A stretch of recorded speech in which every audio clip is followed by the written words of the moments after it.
Nararamdaman mo ba na hindi kanya pinapriority, hindi kanya inuuna o mas may inuuna pa siya kaysa sa iyo? Gusto niyo ba na ikaw ang lagi niyang unahin? Gusto niyo bang ikaw yung lagi niyang priority? Hello mga guys, kumusta kayo? Panibagong araw, panibagong video na naman tayo. And sa araw na ito ay isa na namang video ang aking tuturo sa inyo na simpleng gabay o simpleng pamamaraan na makakatulong sa atin. At bago ang lahat, gusto ko lang mag-disclaimer sa mga taong hindi naniniwala at hindi gusto mga kagaya nitong video. Please skip this video and maghanap kayo ng videos na gustong-gusto nyo. Dahil ang video na ito ay para lamang ito sa mga taong naniniwala and gusto mag-try. Sa lahat po ng mga nagko-comment dito sa aking video dito sa loob ng aking channel, mag-ingat sa lahat ng mga nagre-reply sa inyo na dinadala kayo sa kanilang WhatsApp and Imo app upang makaiwas po tayo sa scam. Ngayon po, ituturo ko sa inyo kung paano kayo laging priority, paano kayo laging uunahin kahit gaano pa siya kabisi, kahit saan pa man siya naroroon, kahit anong party pa man yung aatinan niya o pupuntahan niya, yung isip niya ay nasa sa iyo lamang dahil gusto niya na ikaw yung uunahin niya, dahil mas priority ka niya na magiging masaya o mas priority ka niya kaysa sa iba. So, ito ay pwedeng gawin sa parehasang kasarian, babae ito babae, and lalaki ito lalaki. And syempre naman sa ating babae at lalaki na mag-partner. So, dito po is kailangan natin dito ng ating gagamitin. So, ang ating gagamitin lamang dito is papel lamang. So, gagamitin natin dito ang papel at panulat. And syempre naman sa inyong or ang inyong sarili, dahil ang pinaka-importante natin dito is ang sarili lamang. Sarili dahil kailangan natin dito na buo ang loob, buo ang tiwala sa ating paggawa ng isang ritual at paniniwala.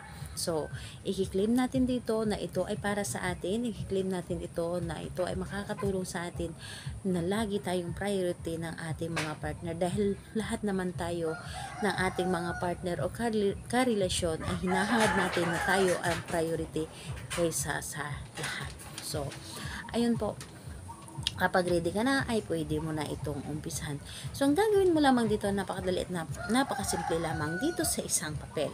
Kung nakikita ninyo dito sa isang papel, dito sa itaas is pangalan ni target. Pangalan ni target at isulat nyo lamang ito.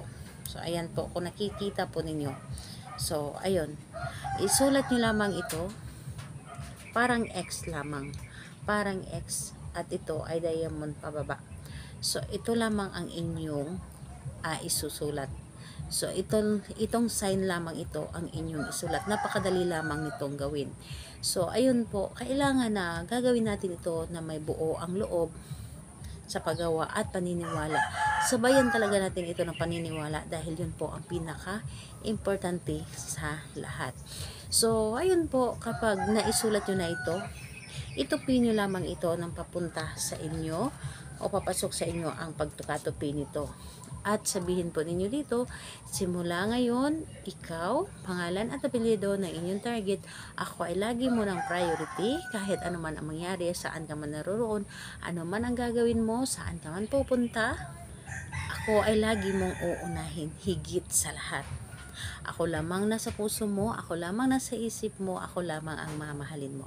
Yun po ang sasabihin ninyo, i-claim nyo talaga yan sa inyong sarili.